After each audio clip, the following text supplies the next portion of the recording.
So Twitter, what's going on?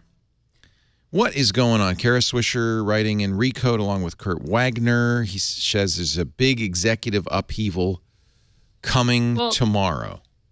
The Journal just published a story that says one of the conditions of Jack Dorsey coming back was that the entire board would eventually be replaced. Yikes. By the way, I don't blame him because on that board was Dick Costolo. He's gone, former CEO. Yeah. And Ev Williams, former CEO. You want to get those guys out of there, right? You don't want to be on a board. I guess, but that's, I mean, the part of the story with so many startups and Twitter especially is that only the founders, the founders feel such deep, affinity for this thing they started. It's their baby, and only they can really save it. But when there's multiple founders, I think it's really hard to give it to one and push the other out. I see that rivalry continuing if Ev Williams eventually gets kicked off the board. Alex Redder, who's the head of engineering, has left. Kevin Weil, who is the product chief, has left. Yeah. You see, I'm not entirely sure it's a good idea to bring founders back in. I mean, look what Jerry Yang did to Yahoo. I mean, it was not exactly the sharpest tool in the book when it came to taking back the company that he co-founded. Seriously, Twitter has to. Not saying it has a big success rate. Everyone points to Steve Jobs, but I'm just saying it's he's the exception. But it is just a really common thing. I mean, it's hard for this happened at Reddit last year too. The founder came back to try to save it after leaving too early. So I just think it's a really strong draw. If the founder leaves the company and they see something going wrong with it, it's really hard for them to not want to step in and fix it. And that's what happened with Dorsey, obviously, but Ev Williams is still there too. I just don't see the two of them. I don't see him exiting gracefully. It does feel like they're kind of rearranging the deck chairs on the Titanic. They're just not quite. There's something not quite right going on at Twitter. They just cannot seem to turn what is a globally used platform into something they can make just a teensy bit of money out of to satisfy shareholders. It doesn't seem like who leaves is as important as who they hire, right? They need somebody. Maybe it's Jack, but they need somebody to figure out what to do, how to save this. I want to hear what Ohm thinks they should do. So just to be clear, Jack joined exactly 3.5 months ago.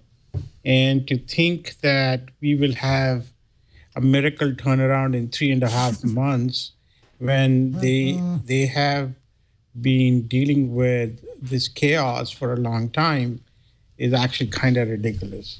Now, he hasn't done much, though. I mean, he added. I think he's done a lot more than what had happened prior to that. Okay. What he's trying to do is actually, from what I've heard, is that the company needs to move faster, and there is a certain sense of lethargy in the operation right now, and he needs to overcome that. Again, I'm not in the business anymore, so I might not be as up as Aaron and everybody else in the industry is.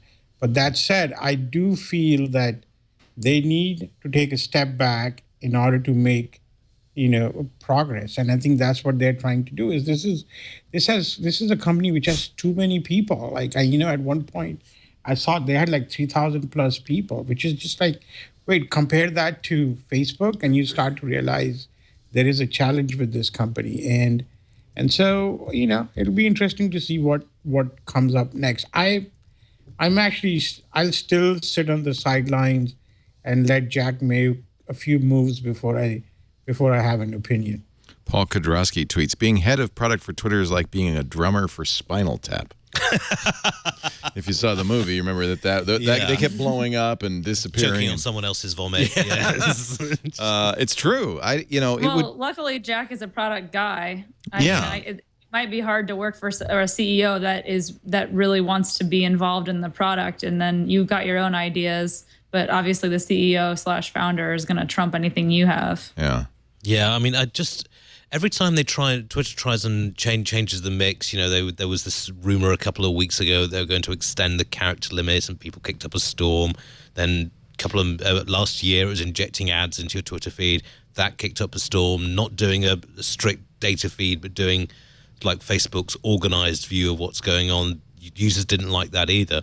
I mean, every time they try and change the product, the users kick up a fuss. And it's a question of whether or not they can power through that and push some good changes through, or whether they're just going to say, well, okay, we won't do anything and we'll carry on losing Moments money. a big improvement? No, Moments is bloody awful. Does anybody use Moments? Yeah. No.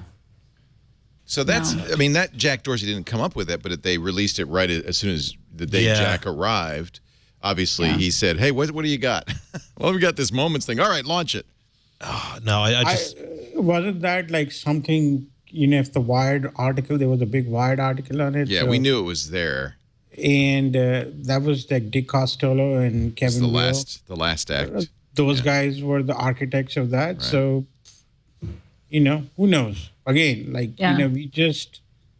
think there's just too much, people are just like, are in too much of a rush to see the impact. But because this is a company, people use their product every day, so everybody has an opinion about it. And well, yes and no, because it doesn't have that many users, to be honest with you. Really? I mean, really, it's got a fair few. 300 million's a lot. 300 million, half of whom are bots and spam. So, but let's be generous. We'll say 200 million real users. I think half are not real, but let's say two-thirds. But that's nothing compared to Facebook, 1.5 billion. It's 200 million is nothing compared to WhatsApp. It's nothing compared to Instagram. I mean, it's just I think it's something that the tech elites are very well aware of. But I wonder if the rest of the world is. I would say whether it is, you brought up Facebook, there is Instagram. You mean to say there are no spam accounts on those? No, there are too. But those are closed silos, so we can't figure out how much of those users are actually nonsense. In case of Twitter, you can, because it's actually it's a much more open platform, and you can find out about those things. I actually do believe that at the end of the day, Jack may not have like a year, but he still has another 3 to 4 months to make some moves to see how everything goes. And I think this is part of the change he's trying to bring in. And again, I am not sitting here and saying I have any firsthand knowledge of what he's trying to do, but I do know that, when you have a company of 3,000 plus people, when you have a company which has a certain way of thinking, you have a lot of legacy thinking, you need to do something radical to get it going again. Well, he's doing that, I think, right? I don't know what he's doing, so I can only comment on what's being published in the media right now. And from that standpoint, it seems like he wants to bring in a little bit of his own focused team to make this thing move forward. Who knows? Hopefully nobody from Square. I'm sure that would be a really unusual conflict if he brought somebody over from another company that he's running. I think part of the reason this comes up is it's so hard for us to think of what would you do to fix it. Well, this is the problem. I mean, Twitter is it is influential within the group of people that use it simply because they got on there first, and they tend to be people that the tech industry has awareness to. But it's such a basic set of functions, and they don't seem to be able to change it that much, that I do wonder how long. They've talked about making 10,000 character limits. Well, yeah, I think that speaks to what Om was saying. There's a lot of legacy thinking there. People think that Twitter in its form today is sacred, and that they couldn't change it because users would revolt. But that's actually how Facebook got to 1 billion users, is by creating new, looking at behavior, creating new products that kind of feed into that, and then people freak out. People freaked out when they introduced Newsfeed, which is now basically the core of Facebook. It is Facebook, yeah. Yeah, and people boycotted it. There was there were like, pages like, get rid of Newsfeed, we hate this, it's invasive. And now it's obviously the best part, or at least the most familiar part of Facebook. And so I think, like Ian, you were kind of hinting at this earlier, but like the way for them to succeed now, especially with the founder back in the driver's seat, is to piss off some people, introduce some things that users will initially hate, but eventually adapt to and really love. Yeah, I couldn't agree more. I think get in there, make some noise, and make some changes. I mean, the 140 character limit, I mean, it was a great, cute sort of way of getting things underground. But as soon as you went on Twitter, you saw it wasn't working. Because I don't know about you, but when I went on, it was just like, oh, 140 characters. Everyone would be composing elegant little haikus of stuff to go out there. No, it's just, look at this. It's really funny. And then a link. And that's what 90% of tweet posts are. Yeah. You know, there's no style. There's no innovation there. So getting rid of that 140 character limit, I say go for it. You don't think it's just going to become a noisier version of Medium? Yeah, it could do. I mean, as long as they actually limit it down. I mean, the big advantage I see in Twitter is in that it's a pure data feed. I mean, we're getting to situations now where you can get a tweet. When the Virginia earthquake, I think in 2011, people were getting tweets in New York that an earthquake was occurring actually before the earthquake hit you, a couple of seconds before, because the data was traveling faster than the shockwave did. Yeah. Wow. That was cool. I mean, that's what makes Twitter really special to my mind. That kind of pure data flow. And it just 140 characters, it's neither one thing or the other, really.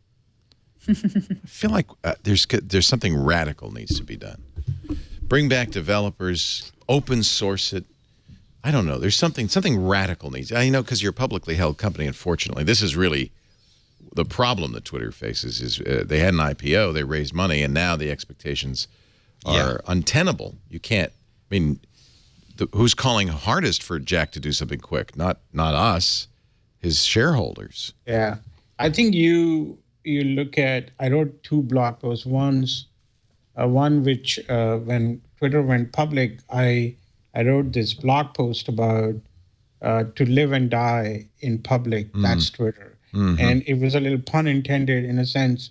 This is a company which went public. This is a company which lives in public. I don't think any other corporation has the kind of rigorous scrutiny they have at a product level. And so it is very hard to make some changes there. And then another post I wrote recently, which was about some little changes they can make. And the idea I was proposing was, take away the idea that a link should not count to 140 characters. A photo attachment or a dozen photo attachments should not count as attachment to, in a sense, like that should not be towards 140 characters. Make the 140 characters mean a lot more. That is a good starting point. The fact that, we all are talking about radical changes, I think just making small changes will get this company set on the right path. I think there is people just are looking for a lot of, motion and confusing that for action. And that's not really how you actually try to come back from, this dire situation Twitter is in. Do you think that they need more users, or that they should just figure out how to make more money on the users that they have? They need to make the product so much more simpler and attractive so that the new users can come to it and use it and stick to it. People are curious about Twitter. They just don't want to spend time on it because they don't know how to deal with it. And I think they need to figure out how they keep the newcomers on the site and on the service. That is the thing they need to solve. And, I think maybe 10,000 characters solves that problem, right? Some little thing, a hashtag, an @ something. I mean, that's true that Twitter leverages these minor, tiny changes into something very big. And they have so much data on what people are, reading, tweeting, sharing, whatever, that they can actually be the newspaper of the planet. They could be. Right? And that is a great place for non-power users to start with. Secondly, I think if you really look at this company, the innovation in Twitter comes from its users. Like the Tweetstrom idea didn't come from within Twitter. It came from folks like Mark Andreessen. The idea of, quoting a tweet or doing snapshots of like 2 or 3 paragraphs, that's coming from people. Hashtag came from Chris Messina. Like that's kind of what you want, isn't it, with a platform? Yeah, you want to make something that's generative that people can use to create. Yeah, and then embrace it appropriately. Yeah, and I think the company's become too big, too bloated, moves much slower than it needs to move much faster. And I don't know what that, what will it take to get to that point. But I think any kind of change, in my opinion, is a good change for this company. I think the other reason we're fascinated by it, and you point this out in your article, in your column, Om, is that it's a Greek tragedy. That unlike Mark Zuckerberg and Larry and Sergey, who seem like, or Steve Jobs, like, gods on Olympus, Jack and Noah and Ev and Biz are very much mortals with huge failings, as we learned from Nick Bilton's book, Hatching Twitter. And really, it's the amazing drama and craziness around Twitter. It's like a little it's like Charlie Brown's Christmas tree. We just love it, even though it's kind of a little bit of a struggle. Yeah, it is one of those tales is both inspirational for Silicon Valley and entrepreneurship, and also kind of a warning sign as to when to just let it go and when Twitter can't die, can it? I think it can be integrated and then fade away. I'm not sure it's going to die. Is it in play? Be so sad. Because its stock price is so low, is it in play? Is somebody going to come along and buy it? Well, the weirdest rumor I heard this week was that Yahoo was going to buy Twitter, and you're like, that would be sad. That would be thinking? Death. That's death right there. That's how you die. It's maybe the living dead, but it's dead. Someone just said a geek tragedy. Yes, I can see that. Tragedy, it is. So who could buy? I thought Google would be a natural. They've had their chances before Twitter even went public. They had the chance. Any natural buyer has already had the opportunity. Yeah. At this price. So there's only a handful of M&A buyers in the tech world these days. Yeah. That's the problem with a lot of the overpriced unicorn startups. Also, they only have 4 or 5 companies that could actually afford to buy them. Right. That's why we've kept the value of TWiT so low. I never wanted to be a unicorn. I always wanted to be an affordable purchase. We gotta find some way for Jack to turn this around. We just need to all pitch in. We could let's all go over. We'll bring have a potluck. We'll come up with some ideas. Jack, we're coming, and we'll give you some suggestions. We'll come up, brainstorm something.